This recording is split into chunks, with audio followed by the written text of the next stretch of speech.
My wife jumped so hard on this rich dude, but it turned out that it was, hey, throwaway account here. I'm not even sure why I'm posting this.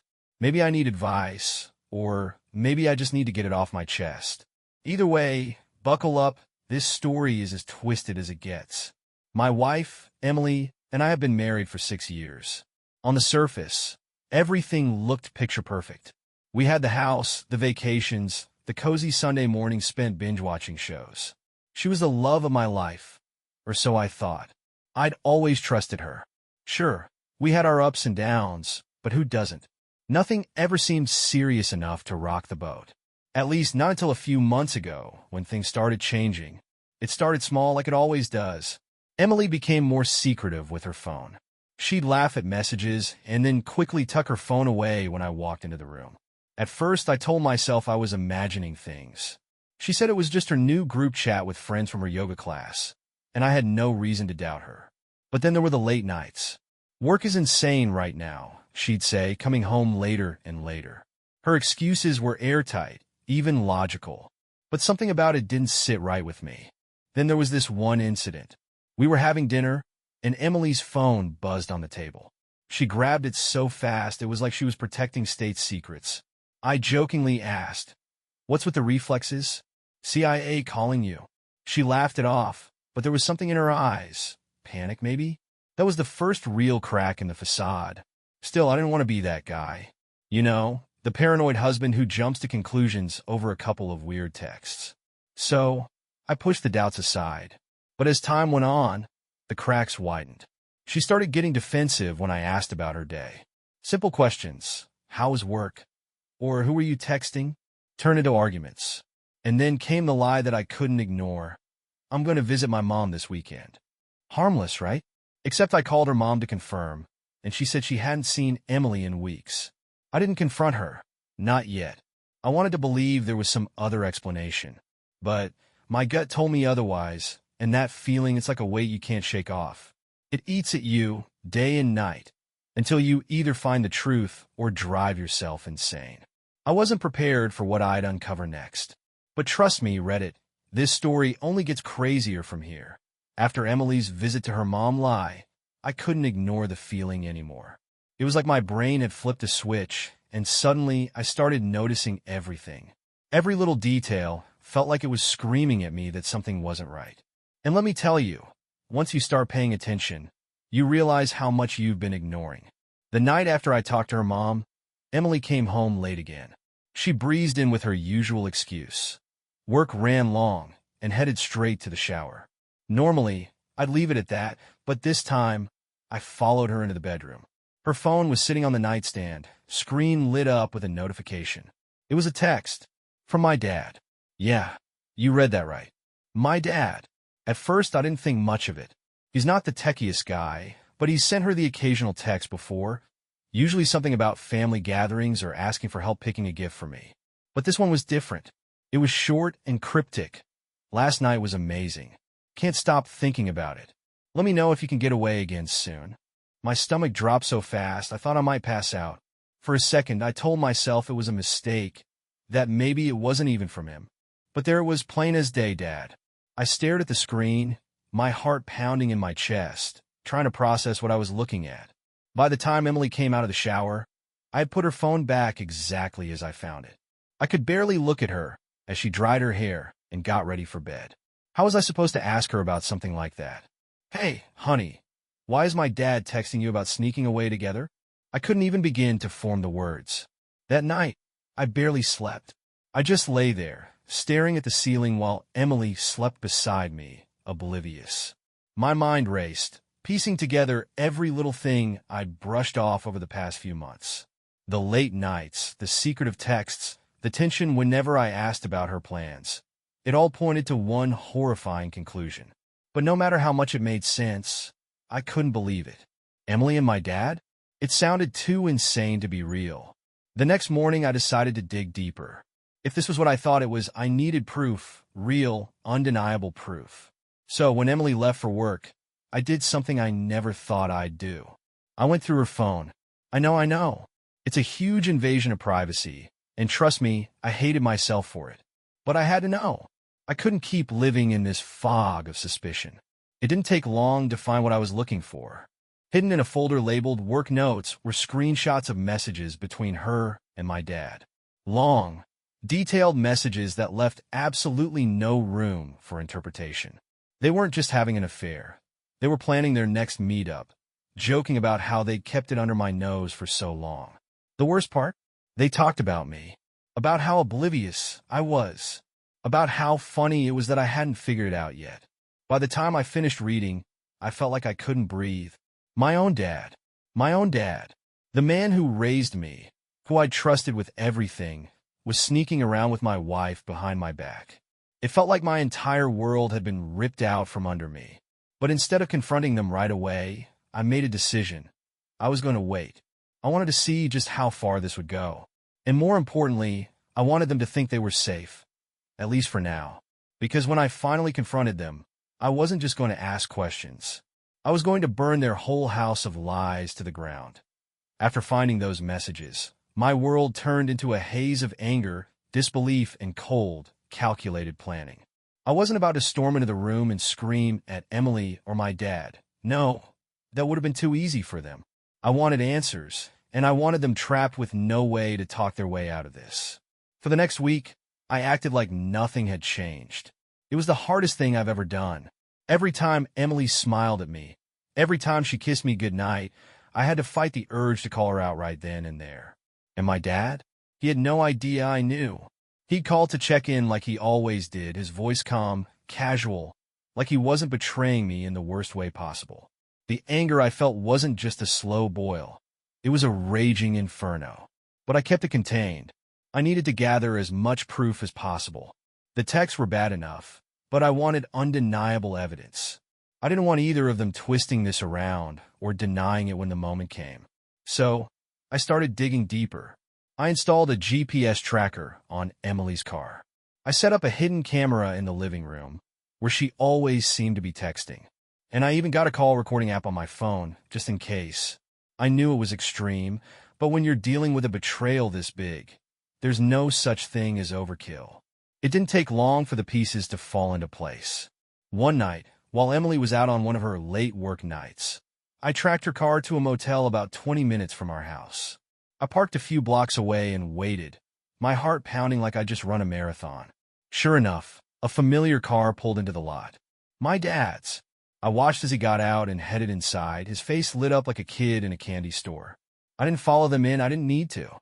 Just seeing it with my own eyes was enough to confirm what I already knew.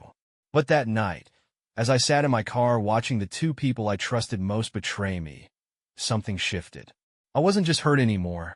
I was angry, yes, but I also felt this weird sense of determination. If they thought they could do this to me and get away with it, they were dead wrong. The next day, I got my chance. Emily left her laptop open while she was in the shower. I knew she used it for work, but I also knew she wasn't careful about logging out of her personal accounts. Sure enough, her email was open. And there, in a folder called Miscellaneous, was the smoking gun, explicit messages, pictures, even plans for a weekend getaway. They were careful not to name specific places or times, but the messages left no doubt about what they were doing. I took screenshots of everything and emailed them to myself. I didn't stop there. I combed through her browsing history, her saved documents, even her deleted emails. It was like pulling at a thread and watching the entire sweater unravel. The more I found, the angrier I got. They weren't just sneaking around. They were mocking me, laughing at how clueless I was. And then, I found something that made my blood run cold. A message from my dad to Emily. We need to talk about how to handle him if he finds out. Let me know when we can meet. Handle me? What the hell did that mean? Were they planning to gaslight me? Make me look crazy if I confronted them? Or worse, at that moment, I realized I needed backup. This wasn't just about catching them. It was about protecting myself, too. I called my best friend, Mark, someone I've trusted since college. I didn't go into detail, just told him I was dealing with something huge and needed someone I could count on. Mark didn't ask questions. He just said, "Whatever you need, I'm here." With Mark in my corner, I started putting my plan into motion. I wasn't going to let them control the narrative. I was going to confront them both, but on my terms, in a way they couldn't weasel out of. The stage was set. and all I needed was the perfect moment to pull the curtain back.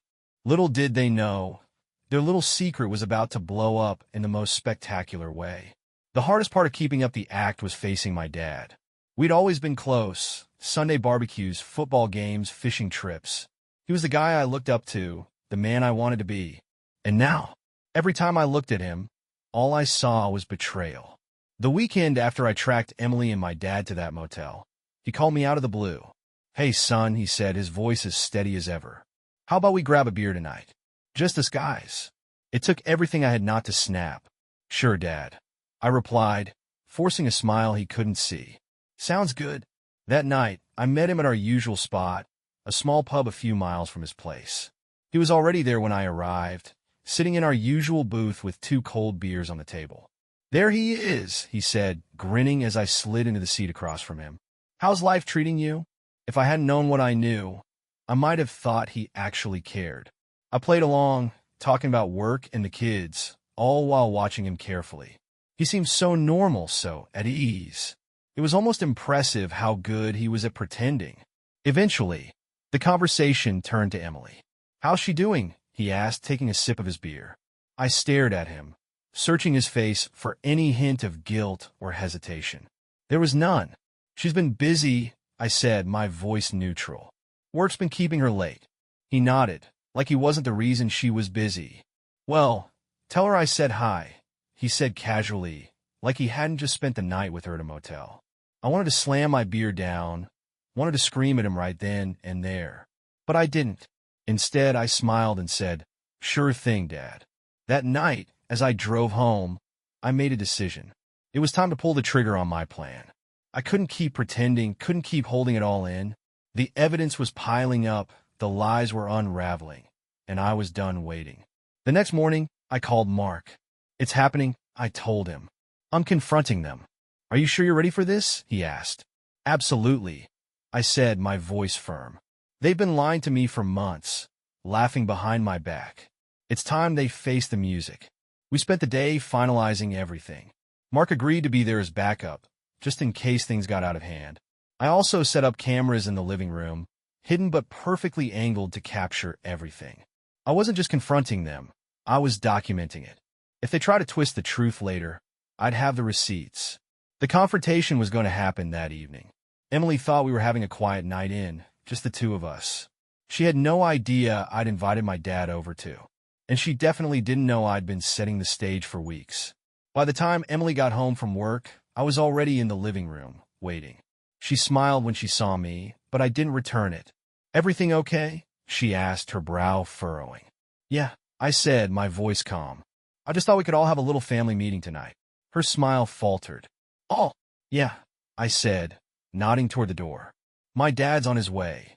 Her face went pale, but she quickly recovered. "Oh, okay. What's the occasion?" "No occasion," I said, my tone even. Just thought it was time to clear the air. Before she could respond, there was a knock at the door. My heart pounded as I walked over and opened it. There he was, my dad, smiling like this was just another casual visit. "Hey, son," he said, stepping inside. "What's this all about?" "You'll see," I replied, closing the door behind him. The 3 of us sat down in the living room, the tension thick enough to cut with a knife. Emily and my dad exchanged a quick glance, and I could see the panic creeping into their eyes. They knew something was up, but they had no idea what was coming. I leaned back in my chair, looking at them both. "So," I began, my voice steady, "how long have you 2 been sleeping together?" Their reactions were exactly what I'd expected. Emily's jaw dropped, her eyes wide with shock. My dad froze, his face a perfect mask of confusion. For a moment, there was complete silence. And then, all hell broke loose. The silence after my question lasted all of 3 seconds, but it felt like hours.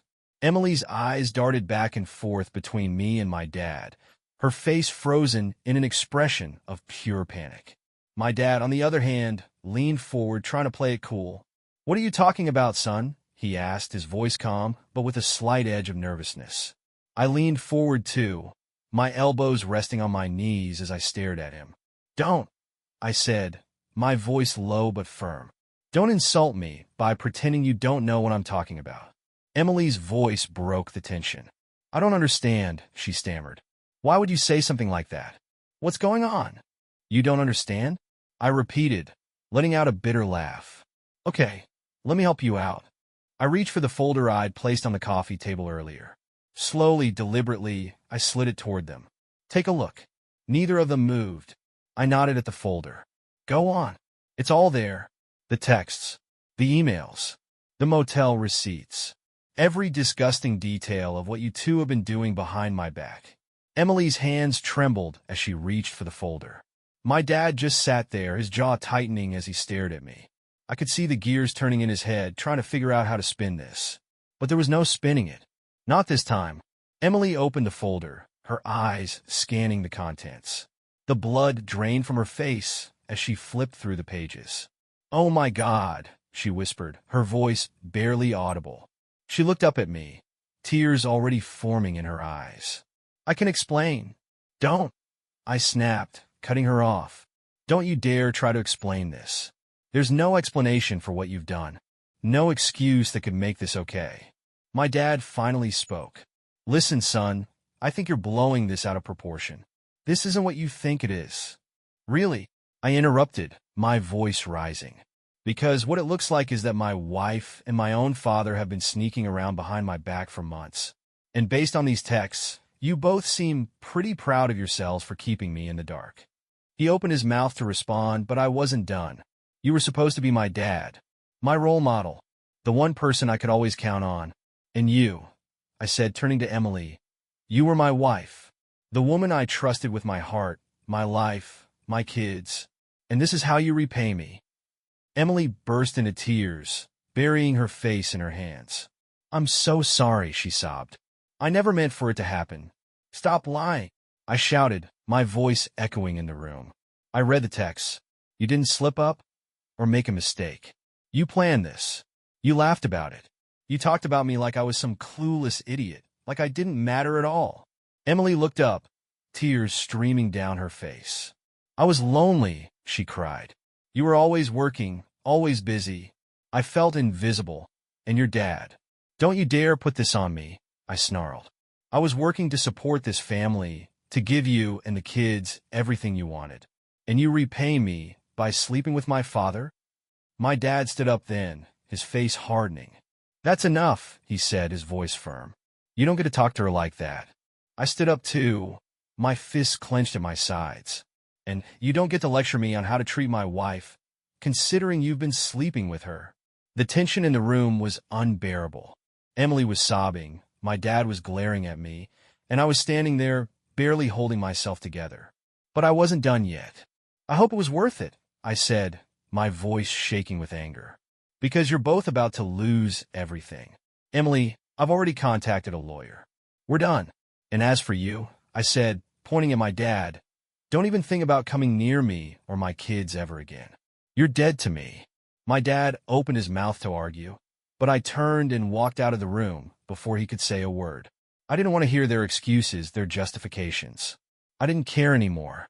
They'd made their choices, and now they'd have to live with the consequences. As I left the house, I felt a strange mix of emotions. Anger, betrayal, sadness, but also a strange sense of relief. The truth was out, and there was no going back. Now, it was time to figure out what came next. I didn't go far after I stormed out. I drove aimlessly for a while, the hum of the car engine barely cutting through the chaos in my mind. Every thought felt like a punch to the gut.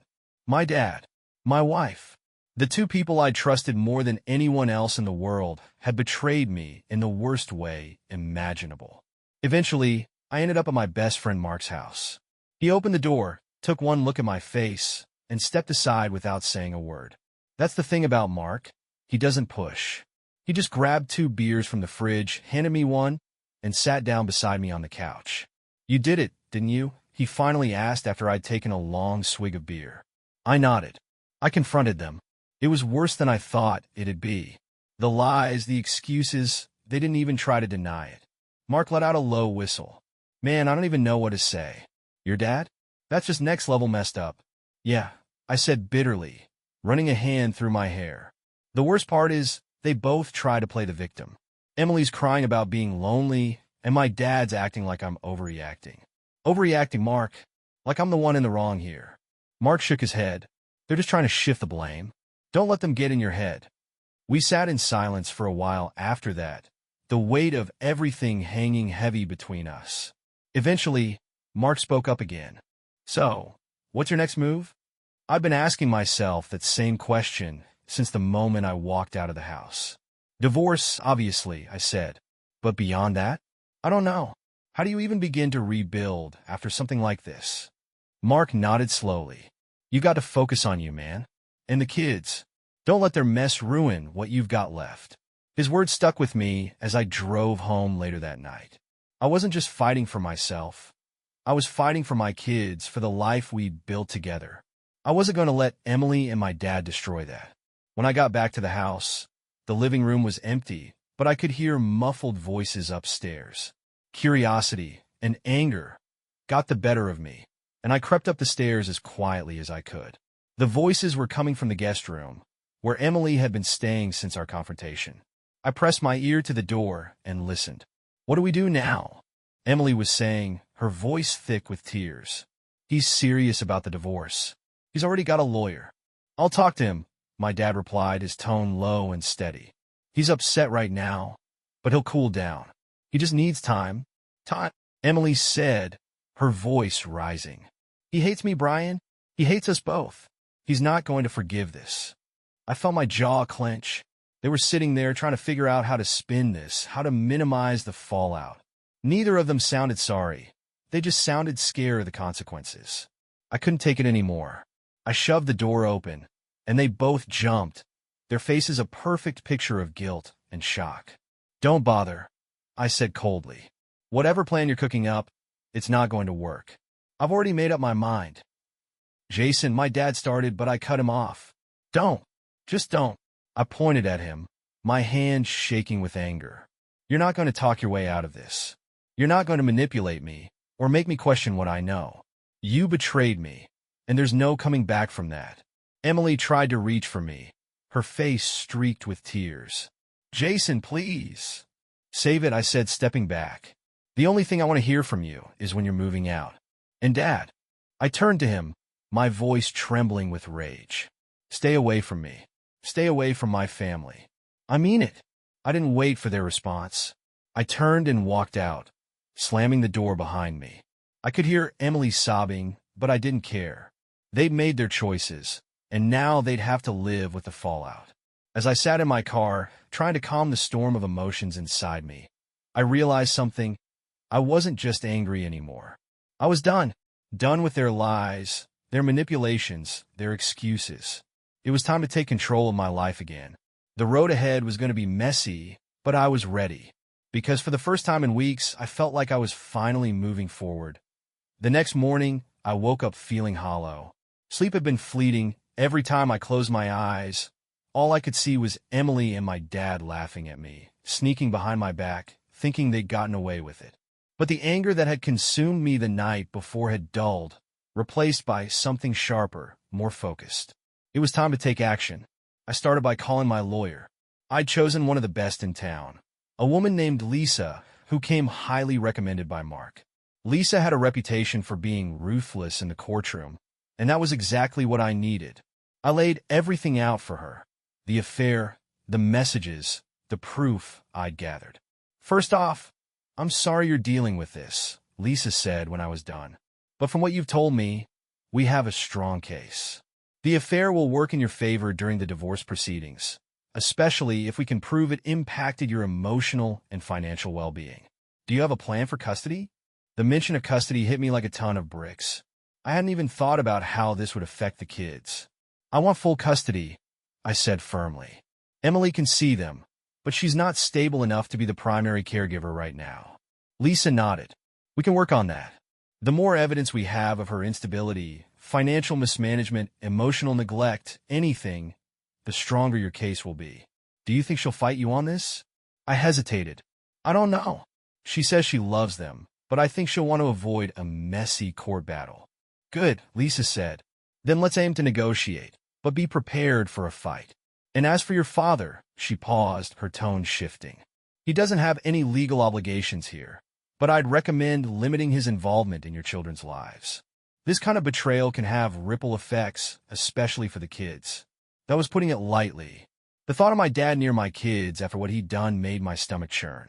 Don't worry, I said grimly. He's out of the picture for good. After the call, I felt a small sense of relief. For the first time, I was doing something proactive. But the real challenge was still ahead, telling the kids. I waited until that evening, after dinner. Emily and I sat them down in the living room. She looked like a wreck, her eyes red and puffy from crying, but I didn't care. She'd have to face this just like I did. Kids, I started, my voice steady despite the storm inside me. Mom and I have something to tell you. We've decided that we're going to separate. My son, Alex, who's 9, looked confused. Separate? What does that mean? It means we won't be living in the same house anymore, I explained gently. But you'll still see both of us. We're going to make sure you're okay, no matter what. My daughter, Lily, who's only 6, started to cry. But why? Did we do something wrong? Emily jumped in then, her voice shaky. No, sweetheart, this isn't your fault. Mom and Dad just need some time apart. I could feel the bile rising in my throat as she spoke, but I kept my focus on the kids. We both love you very much, I said, leaning forward to take Lily's hand. That's never going to change. We're just figuring out the best way to take care of all of us. The conversation was one of the hardest I've ever had. Seeing their little faces crumble, knowing this was the end of the life they'd known, was almost unbearable. But I kept reminding myself that this was the right thing to do. They deserved better than a house built on lies. After we put the kids to bed, Emily tried to talk to me. Jason, she said, her voice soft. I know you hate me, but I want to help with the kids. I don't want them to suffer because of what I did. I turned to her, my expression cold. The kids are my priority. If you actually cared about their well-being, you wouldn't have done this in the first place. Her face crumpled, but I didn't care. She'd made her bed, and now she had to lie in it. As I lay in bed that night, the house felt heavier than ever. But for the first time in weeks, I felt a glimmer of hope. The road ahead was going to be brutal, but at least now I was moving in the right direction. Emily and my dad had taken enough from me. It was time to take my life back. The days following my conversation with the kids were a blur. Emily started sleeping in the guest room full-time, which was a small relief. But even with her out of sight, the tension in the house was unbearable. Every time we passed each other, it was like we were walking on broken glass. I threw myself into work and the kids.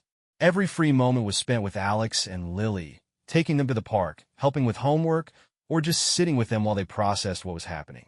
They were confused, hurt, and looking to me for answers. It killed me to see them like that, but I knew this was better than them living in a house full of lies. Emily, on the other hand, seemed to be unraveling. She tried to act like nothing had changed when she was around the kids. Forced smiles, overcompensating with affection, but I could see through it. When the kids weren't around, she was a mess. There were nights I'd hear her crying in the guest room, but I didn't feel sorry for her. She'd made her choices, and now she had to deal with the fallout. But it wasn't just Emily. My dad had started reaching out. At first, it was small things, texts asking if we could talk, voicemails where he apologized for everything. I ignored them all. Then he started showing up unannounced. The first time, I caught him standing on the porch when I got home from work. Jason, he said as I stepped out of the car, his hands in his pockets. Can we talk? I stared at him, the man I'd admired my whole life, and felt nothing but disgust. What could you possibly have to say to me? I asked coldly. I know I screwed up, he said, his voice trembling. I wasn't thinking. I didn't mean for this to happen. But you're my son, and I don't want to lose you. I laughed bitterly. You weren't thinking? Really? You were sneaking around with my wife for months, and you didn't think? You knew exactly what you were doing, Dad. You just didn't think you'd get caught. Jason, please. Get off my porch. I snapped, cutting him off. You're not welcome here. He looked like he wanted to argue, but something in my face must have stopped him. He nodded slowly, then turned and walked away. Watching him go, I felt a pang of sadness, but it was drowned out by the anger bubbling beneath the surface. He was my dad. He was supposed to protect me, not stab me in the back. That night, I got another call, this time from my mom. Jason, she said, her voice tight with emotion. Your dad told me what happened. Of course he had. Then you know why I don't want to talk to him. Jason, I'm not calling to defend him, she said quickly. What he did was horrible, and I'm furious with him. But you're my son, and I need to know you're okay. Her words caught me off guard. My mom and I had always been close, but with everything going on, I'd barely thought about how she was handling this. I'm managing, I said finally. It's been a lot. I can't imagine, she said softly. But I want you to know I'm here for you. Whatever you need, whenever you need it. For the first time in days, I felt a lump form in my throat. Thanks, Mom, I said quietly. We talked for a while after that, and by the time we hung up, I felt a small weight lift off my shoulders. At least someone in my family still had my back. The next day, things took another turn. Emily came to me after dinner, her face pale and drawn. We need to talk, she said. I sighed. About what? About everything, she said, sitting down at the kitchen table. I know you hate me, and I deserve that. But I've been thinking maybe we should sell the house. Her words hit me like a punch to the gut. Sell the house. Il est petit, sitting here. This is the kid's home. I know, she said quickly. But everything's different now. You want a divorce, and we can't keep living like this. It's not fair to anyone. I sat down across from her, my mind racing. Selling the house was the last thing I wanted. This wasn't just a building, it was the place where my kids grew up, where we built a life together. But at the same time, I couldn't stand the thought of staying here with her. Every room was a reminder of what we'd lost. I'll think about it, I said finally. But only if it's what's best for the kids. She nodded, looking relieved. That's all I'm asking. As I sat there, staring at the woman I'd once loved, I felt a strange sense of finality. We were on a path we couldn't turn back from, and all I could do was try to come out the other side with my dignity intact. Little did I know, the hardest part was still ahead. The decision to sell the house weighed on me heavily in the days that followed. Every corner of the home held memories, some good, some bad, and some I'd rather forget. But the thought of uprooting Alex and Lily added another layer of guilt to the already overwhelming situation. Their lives had already been thrown into chaos, and now I was considering taking away the only stable environment they had left. Meanwhile, Emily seemed to be trying harder with the kids. I'd catch her reading to Lily before bed or helping Alex with his homework, her face plastered with a forced cheerfulness. It felt hollow, like she was trying to prove she was still a good mom despite everything. But I wasn't fooled. She was playing damage control, trying to win back some semblance of trust, maybe even a shred of forgiveness. It wasn't going to work. On Thursday evening, as the kids were finishing dinner, I got a text from my mom. Can you come over tomorrow? We need to talk. My chest tightened. I hadn't seen her since everything came out, and the thought of sitting down with her after my dad's betrayal filled me with equal parts dread and curiosity. Still, I owed her that much. She didn't deserve to be dragged into this mess, and she'd been one of the few people in my corner. Sure, I texted back. After work. The next day, I drove to my parents' house, my stomach in knots the whole way there. The house looked the same as always, but it felt different now, like it had been tainted by everything that had happened. My mom greeted me at the door, her face lined with worry. Come in, she said softly, stepping aside to let me in. We sat down in the living room, and for a moment, neither of us spoke. She seemed to be searching for the right words, and I wasn't in a hurry to fill the silence. Finally, she sighed. Jason, I'm so sorry for what your father did. I can't even begin to imagine how much this has hurt you. I nodded, my throat tight. It's been a lot. I don't know what he was thinking, she continued, her voice trembling. He's ashamed, you know. He talks about it constantly. How he ruined everything. How he's lost you. Good, I said bluntly. He should feel ashamed. He betrayed me in the worst way possible. Her eyes filled with tears, but she nodded. You're right. He did. And I'm not asking you to forgive him. I wouldn't forgive him if I were in your shoes. But I hope you'll at least talk to him someday. The words hit me like a slap. Talk to him. I repeated, my voice rising. After what he did? After he slept with my wife and lied to my face for months? Why would I ever want to talk to him again? Because he's your father, she said quietly. And despite everything, he loves you. I laughed bitterly. If he loved me, he wouldn't have done this. Her shoulders sagged, and she looked down at her hands. I don't have an answer for that, she admitted. But I know this. Carrying this anger with you is going to eat you alive. You don't have to forgive him, but don't let him ruin your life any more than he already has. Her words stayed with me as I drove home. I wasn't ready to forgive my dad. Not by a long shot. But she was right about one thing. The anger was consuming me. I'd been so focused on the betrayal, on the pain, that I hadn't stopped to think about what kind of toll it was taking on me. When I got home, Emily was waiting for me in the living room. "We need to talk," she said, her tone more serious than I'd heard in weeks. I sighed, already bracing myself. "What now?" She hesitated, then said, "I've been thinking about the house, and I think you should keep it." That caught me off guard. "What?" "I'll find an apartment," she said, avoiding my eyes. "The kids need stability, and it's not fair to take that away from them. You can stay here with them, and I'll move out." For a moment, I didn't know what to say. This was the first time Emily had done something that felt genuinely selfless since the whole ordeal started. "Are you serious?" I asked finally. She nodded. "It's the least I can do after everything I've done." I studied her face, looking for any sign of manipulation, but she seemed sincere. "Okay," I said slowly. "If you're sure." "I am," she said quietly. After she went upstairs, I sat alone in the living room, staring at the walls. This house had seen so much love, laughter, heartbreak, betrayal. And now, it was about to become something else entirely. A fresh start, maybe a chance to rebuild.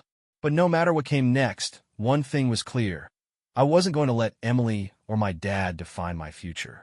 This was my life now, and I was finally ready to take it back.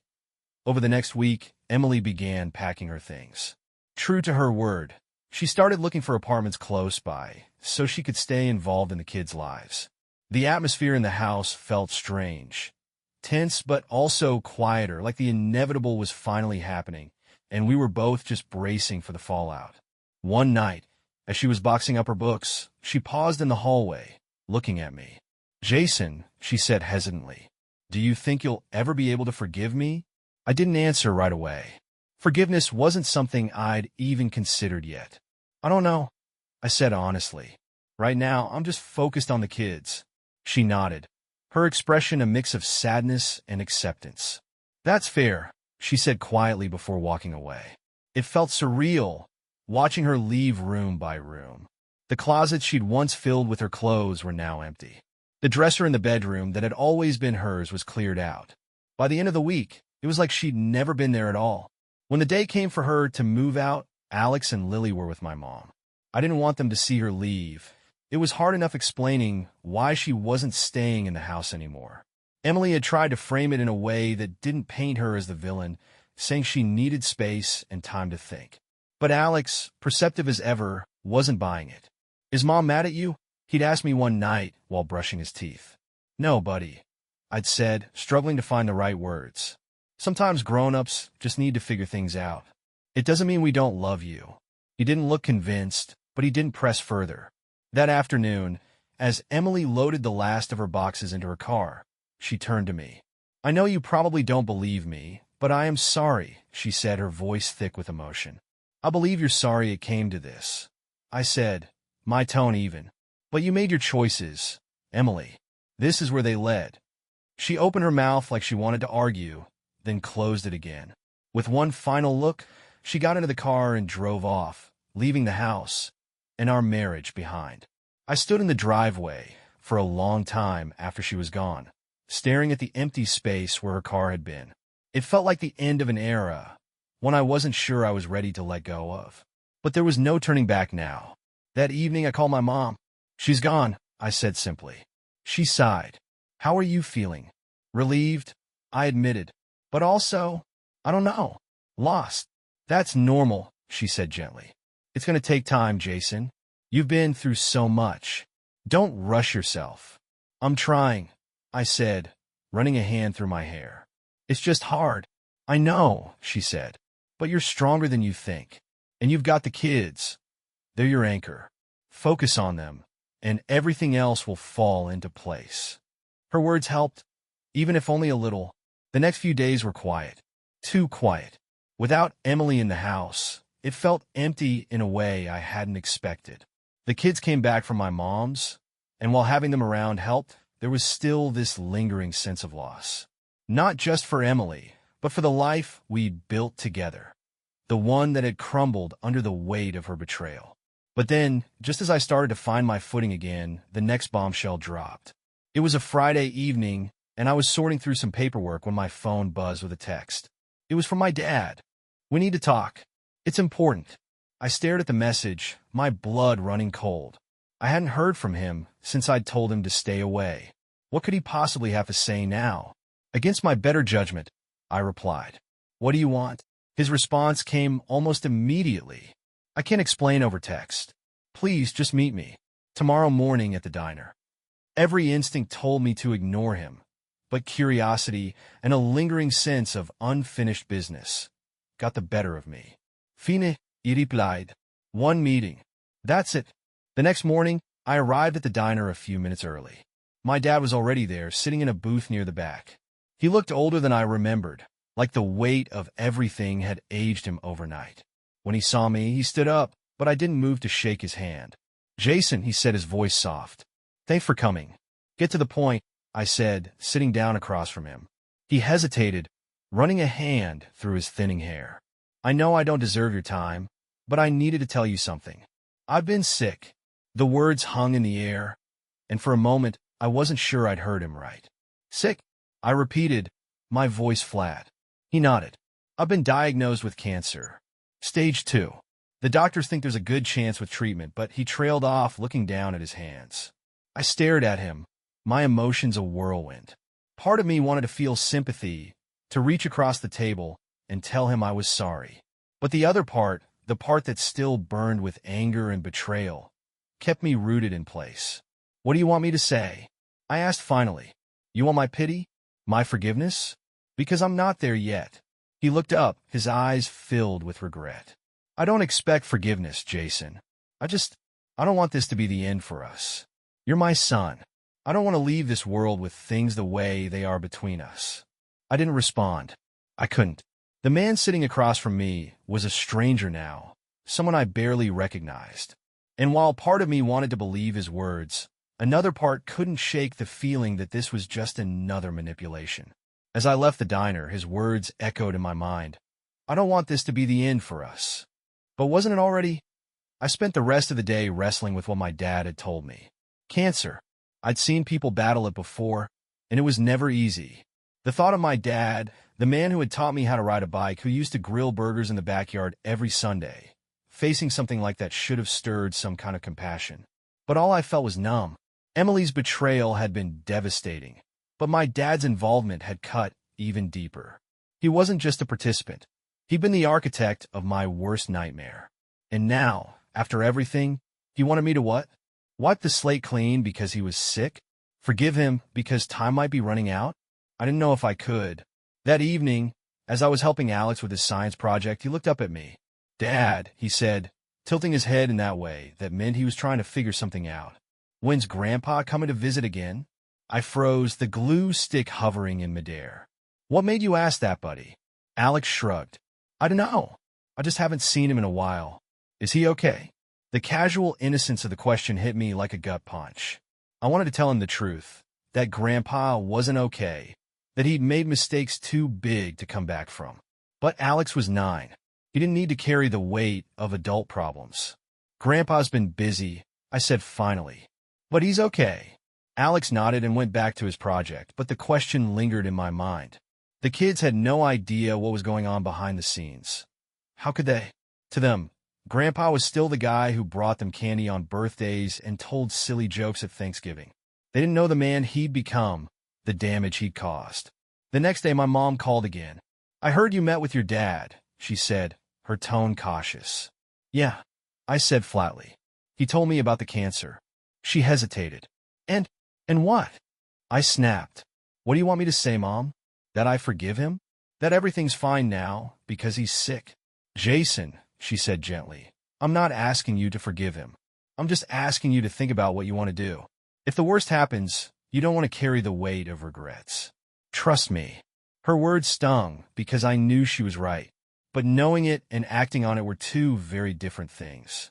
That evening, after the kids were asleep, I sat in the living room, staring at my phone. I'd been avoiding his texts since our meeting at the diner, but the guilt was starting to creep in. What if this was my last chance to fix things? What if I didn't, and then it was too late? With a deep breath, I typed out a message. I'm not ready to forgive you, but I'm willing to talk. One step at a time. His response came almost immediately. Thank you. That's all I'm asking. The next morning, I agreed to meet him at the park. Neutral ground where I could leave if things got too heavy. When I arrived, he was already sitting on a bench, looking smaller than I'd ever seen him. The confident, larger-than-life man I'd grown up idolizing was gone, replaced by someone who seemed fragile. Thanks for coming, he said as I sat down beside him. I nodded, but didn't say anything. We sat in silence for a while, the sounds of kids playing on the swings and birds chirping filling the gaps between us. Finally, he spoke. I've thought about this moment every day since you found out, he said quietly. About what I'd say to you if you ever gave me the chance. But now that you're here, I don't know where to start. I crossed my arms, my jaw tight. Start with why. He let out a long breath, staring at his hands. I wish I could give you a good answer. I wish I could tell you it was some moment of weakness or a midlife crisis. But the truth is, I was selfish. I didn't think about how much it would hurt you, because I convinced myself it wouldn't come out. You mean you thought you wouldn't get caught? I said bitterly. He nodded, shame written all over his face. Yeah, and that was wrong. I hurt you, Jason. I destroyed our relationship, and I don't know if I'll ever forgive myself for that. I wanted to yell at him, to make him feel even a fraction of the pain he'd caused me. But all I could do was sit there, my emotions a tangled mess of anger, sadness, and something I couldn't quite name. I don't know if I can forgive you, I said finally, my voice barely above a whisper. You didn't just betray me. You betrayed the kids. You took away their chance at a normal family, at trust. I know, he said, his voice cracking, and I'll never stop regretting it. But I want to try to make things right, if you'll let me. I looked at him, the man who had raised me, who had taught me so much, both good and bad. I didn't have an answer for him, not yet. But for the first time, I felt the faintest flicker of possibility. I don't know, I said honestly. But I guess this is a start. We sat there for a long time after that, the silence between us no longer heavy, but fragile, like glass, waiting to see if it would shatter or hold. That evening, after the kids were asleep, I sat in the living room, staring at my phone. I'd been avoiding his texts since our meeting at the diner, but the guilt was starting to creep in. What if this was my last chance to fix things? What if I didn't, and then it was too late? With a deep breath, I typed out a message. I'm not ready to forgive you, but I'm willing to talk. One step at a time. His response came almost immediately. Thank you. That's all I'm asking. The next morning, I agreed to meet him at the park. Neutral ground where I could leave if things got too heavy. When I arrived, he was already sitting on a bench, looking smaller than I'd ever seen him. The confident, larger-than-life man I'd grown up idolizing was gone, replaced by someone who seemed fragile. Thanks for coming, he said as I sat down beside him. I nodded, but didn't say anything. We sat in silence for a while, the sounds of kids playing on the swings and birds chirping filling the gaps between us. Finally, he spoke. I've thought about this moment every day since you found out, he said quietly. About what I'd say to you if you ever gave me the chance. But now that you're here, I don't know where to start. I crossed my arms, my jaw tight. Start with why. He let out a long breath, staring at his hands. I wish I could give you a good answer. I wish I could tell you it was some moment of weakness or a midlife crisis. But the truth is, I was selfish. I didn't think about how much it would hurt you, because I convinced myself it wouldn't come out. You mean you thought you wouldn't get caught? I said bitterly. He nodded, shame written all over his face. Yeah, and that was wrong. I hurt you, Jason. I destroyed our relationship, and I don't know if I'll ever forgive myself for that. I wanted to yell at him, to make him feel even a fraction of the pain he'd caused me. But all I could do was sit there, my emotions a tangled mess of anger, sadness, and something I couldn't quite name. I don't know if I can forgive you, I said finally, my voice barely above a whisper. You didn't just betray me. You betrayed the kids. You took away their chance at a normal family, at trust. I know, he said, his voice cracking, and I'll never stop regretting it. But I want to try to make things right, if you'll let me. I looked at him, the man who had raised me, who had taught me so much, both good and bad. I didn't have an answer for him, not yet. But for the first time, I felt the faintest flicker of possibility. I don't know, I said honestly. But I guess this is a start. We sat there for a long time after that, the silence between us no longer heavy, but fragile, like glass, waiting to see if it would shatter or hold. The park meeting with my dad left me more conflicted than ever. On one hand, I could see the regret in his eyes, the weight of his actions etched into his face. On the other hand, no amount of guilt could erase what he had done. He'd shattered my trust not just in him, but in everything I thought I knew about family. But now I had opened the door, just a crack. Whether I wanted to admit it or not, there was a part of me that still wanted to believe he could make things right. Or at least try. Later that night, I sat in the living room scrolling through emails for work when Emily called. I almost didn't answer, but curiosity got the better of me. What is it? I asked, my tone clipped. Jason, she said, her voice hesitant. I need to pick up some things I forgot. Do you mind if I come by tomorrow? I sighed. The last thing I wanted was to see her again so soon. What kind of things? Just some clothes, a few books, nothing big. I promise I'll be quick. I hesitated. Letting her back into the house, even briefly, felt like reopening a wound that hadn't even begun to heal. But I couldn't keep avoiding her forever. Fine, I said. Tomorrow afternoon. Thank you, she said softly, and for a moment, I thought I heard something like relief in her voice. But I didn't have the energy to dissect it. The next day, Emily arrived while the kids were at school. She looked different, more subdued, like the weight of everything was finally catching up to her. I watched from the kitchen as she moved through the house, collecting her things in silence. When she came into the kitchen to grab a mug she'd left behind, she stopped, glancing at me nervously. How are the kids doing? She asked. They're adjusting, I said shortly. She nodded, staring down at the counter. I miss them, she said quietly. I miss all of this. I raised an eyebrow. You didn't seem to miss it when you were sneaking around with my dad. Her face crumpled, but I didn't feel an ounce of sympathy. I deserve that, she said, her voice trembling. I know I messed up, Jason, and I'll regret it for the rest of my life. But I still want to be a good mom to Alex and Lily. I leaned back against the counter, crossing my arms. Then be one. But don't expect me to make it easy for you. Her eyes glistened with tears, but she nodded. I won't. I hope one day we can at least be civil. I didn't respond. Civil? Maybe, eventually. But forgiving? That felt a long way off. That evening, I sat with Alex and Lily as they did their homework.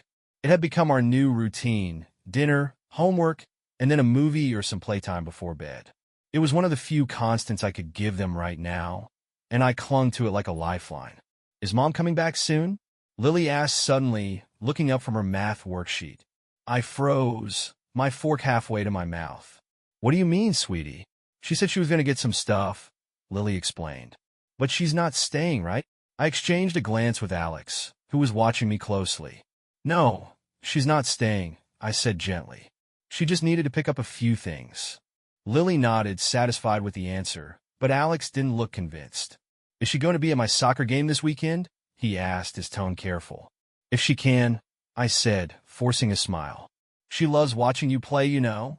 He nodded, but I could tell there were more questions swirling in his head. Questions he wasn't ready to ask yet, and I wasn't ready to answer. That night, as I was cleaning up the kitchen, my phone buzzed with another text. This time, it wasn't from my dad or Emily. It was from Mark.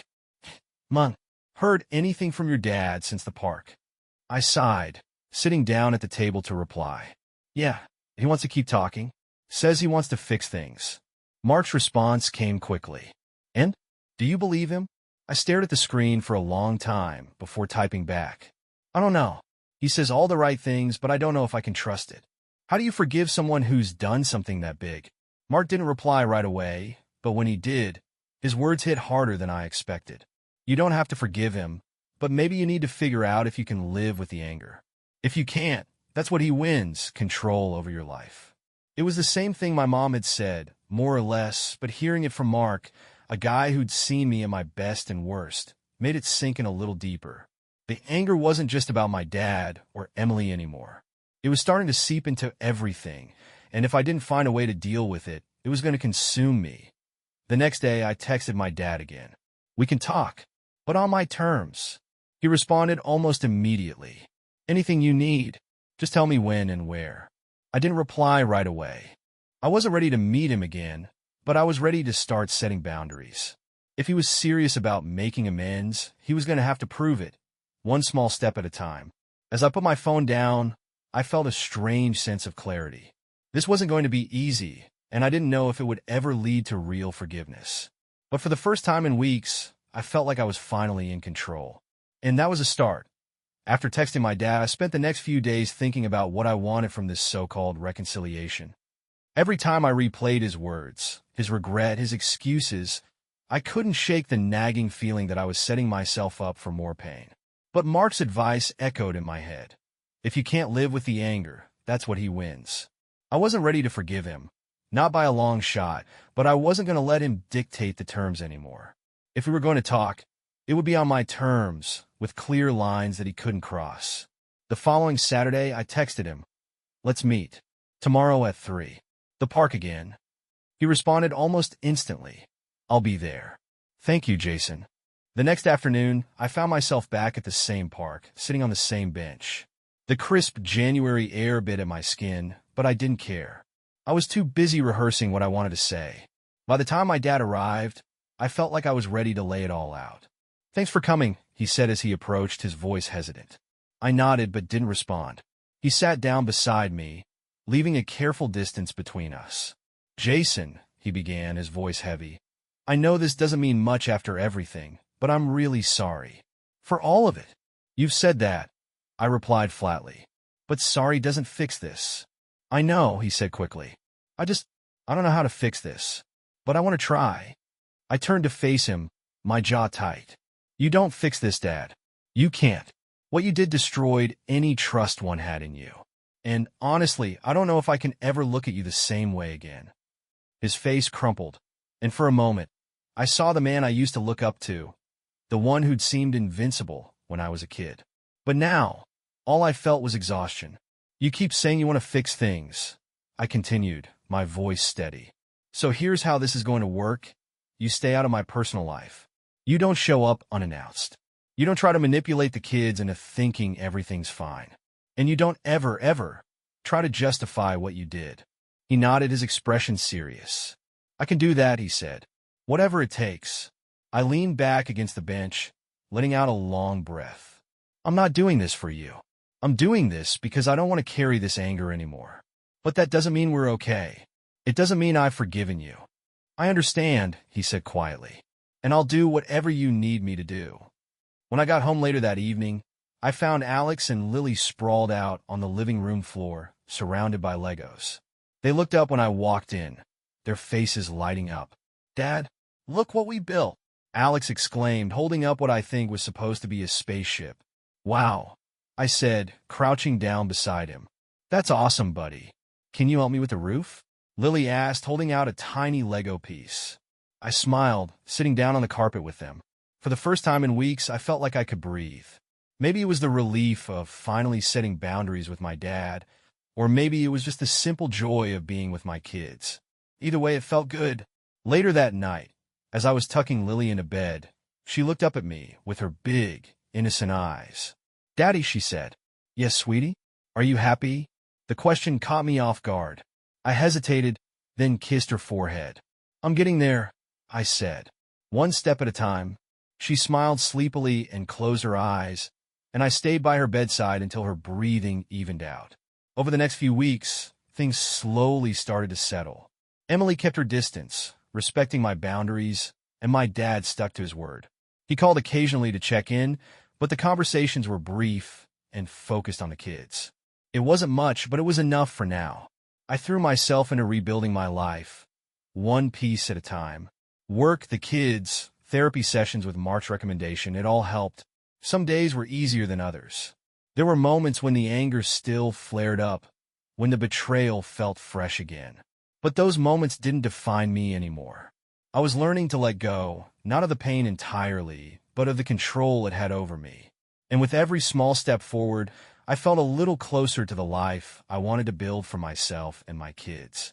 Weeks turned into months, and though the wounds were still raw, life was beginning to resemble something steady again. Emily had moved into a small apartment about 10 minutes away, which made it easier for her to stay involved with Alex and Lily. She was keeping her promise to prioritize the kids, and while our interactions were strictly about co-parenting, I couldn't deny that she was trying. My dad, on the other hand, remained at arm's length. True to his word, he hadn't crossed any boundaries since our conversation at the park. He called occasionally, usually under the guise of asking about Alex's soccer games or Lily's school projects, but the conversations were short and formal. I could tell he wanted more, but I wasn't ready to give it. I wasn't sure I ever would be point one Thursday afternoon. As I was wrapping up work, I got a text from Emily. "Hey, Alex's game is on Saturday morning. Can I meet you there?" It was a simple request, but it still made my stomach tighten. The idea of sitting next to her on the sidelines, pretending everything was normal, felt impossible.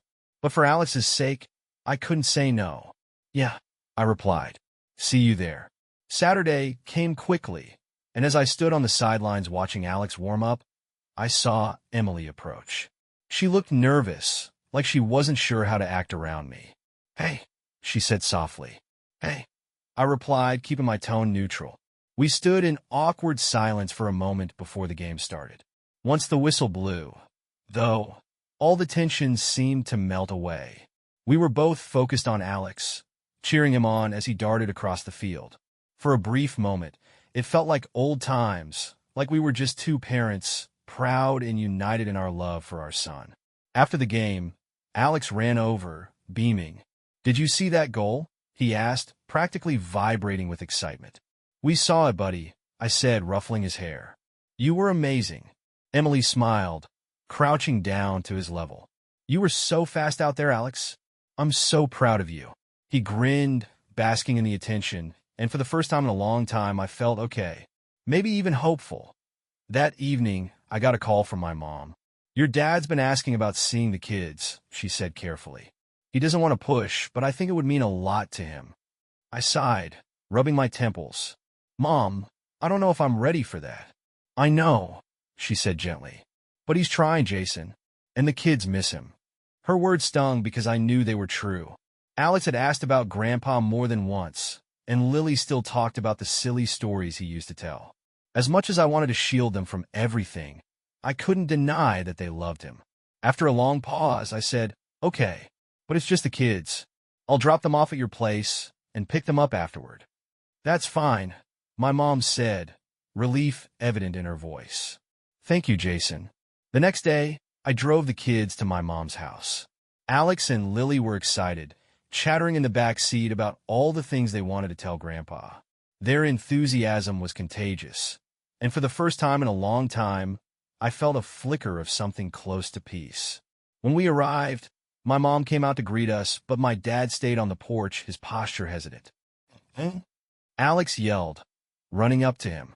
My dad's face lit up, and for a moment, he looked like his old self again. "Hey, buddy," he said, scooping Alex into a hug. He crouched down to hug Lily, too, his voice soft as he told her how much he'd missed her. I stayed back, watching the scene from a distance. It was bittersweet, seeing my kids so happy, knowing how much they still adored him, despite everything. Maybe they didn't need to know the full truth. Maybe it was better that way. "Jason," my mom said, interrupting my thoughts. "You're welcome to stay." I shook my head. "No, I'll be back in a couple of hours. Let them enjoy their time." She nodded, giving me a look that was equal parts understanding and gratitude. When I picked the kids up later, they were full of stories about their visit. Grandpa told us about the time he got lost fishing. Alex said, laughing, he thought a bear was chasing him, but it was just a raccoon. Even Lily, who was usually shy, chimed in. He said, "Next time we can go fishing too." I forced a smile. "Sounds like you guys had fun." "We did," Alex said. Then, after a pause, he added, "You should come next time, Dad." His words hit harder than I expected. Maybe, I said, keeping my voice light. We'll see. As I drove home, their laughter echoing in the back seat, I couldn't help but feel a small shift inside me. Forgiveness still felt impossible, but maybe, just maybe, there was room for something else. Not reconciliation, exactly, but a truce. A fragile peace built not on trust, but on the hope that, one day, things might be different. It wasn't much, but for now, it was enough. Over the next few weeks, things began to settle into a strange new normal. Emily was keeping her distance, but showing up for the kids when it mattered. My dad continued to reach out sparingly, sticking to the boundaries I had set. And though the wounds from their betrayal hadn't fully healed, the anger that had consumed me was starting to lose its edge. It wasn't forgiveness. Not yet, and maybe not ever, but it was a step toward something resembling peace. One afternoon, my mom called with an idea. "Jason," she began, her voice cautious, "I've been thinking the kids' birthdays are coming up, and I'd like to have a small family gathering at my house. Just the immediate family." I hesitated. The thought of being in the same room as both Emily and my dad felt like stepping into a minefield. "Mom, I don't know." "I understand," she said quickly. "But this isn't about them. It's about Alex and Lily. They deserve to feel celebrated, surrounded by people who love them." I sighed, running a hand through my hair. She wasn't wrong. The kids deserved a happy, carefree birthday, and I wasn't about to let my discomfort ruin that. "Fine," I said finally, "but I'm not promising anything more than civility." "That's all I'm asking," she said, relief evident in her voice. The day of the party arrived faster than I expected. I kept myself busy helping Alex and Lily pick out decorations and making sure they had everything they wanted for their special day. By the time we arrived at my mom's house, they were buzzing with excitement, clutching their presents and talking over each other about cake flavors and party games. Emily showed up shortly after us, carrying a wrapped gift and wearing a cautious smile. "Hi," she said quietly as she approached me. "Hi," I replied, keeping my tone neutral. She glanced at the kids, who were already tearing into the first round of presents. "Thank you for letting me be here." I gave a curt nod and turned my attention back to the kids. It wasn't the time or place for anything more. The party was small, just as my mom had promised. My dad hung back for most of it, keeping a respectful distance from me, but engaging with the kids. I caught him laughing with Alex at one point, and though it stirred something complicated inside me, I let it go. Toward the end of the afternoon, as the kids were playing in the backyard, my dad approached me. "Jason," he said tentatively, "do you have a minute?" I didn't want to have this conversation. Not here, not now, but I could see the sincerity in his eyes. "What is it?" I asked, crossing my arms. He glanced toward the window, where Alex and Lily were running around with their cousins. I wanted to thank you for letting me see them. It means more to me than you'll ever know." I nodded, my expression unreadable. "They love you," I said simply. "That's why." He looked down, his shoulders sagging slightly. "I know I don't deserve it," he said quietly, "but I'll spend the rest of my life trying to make up for what I did. To you, to them, to all of us." I didn't respond right away. Part of me wanted to tell him it was too little, too late. But another part, one I didn't fully understand yet, felt a flicker of something softer. Not forgiveness, exactly, but maybe a willingness to leave the door open, just a crack. "We'll see," I said finally, my voice even. Actions speak louder than words. He nodded, his expression a mix of relief and understanding. "Fair enough." As the party wound down and the kids piled into the car, clutching their presents and still buzzing with excitement, I felt a strange sense of accomplishment. The day had gone better than I expected. No fights, no explosions, just a celebration of the two people who mattered most. Later that night, after the kids were in bed, I sat alone in the living room, replaying the day in my mind. It wasn't perfect. It wasn't easy, but it was progress. And maybe, just maybe, that was enough for now.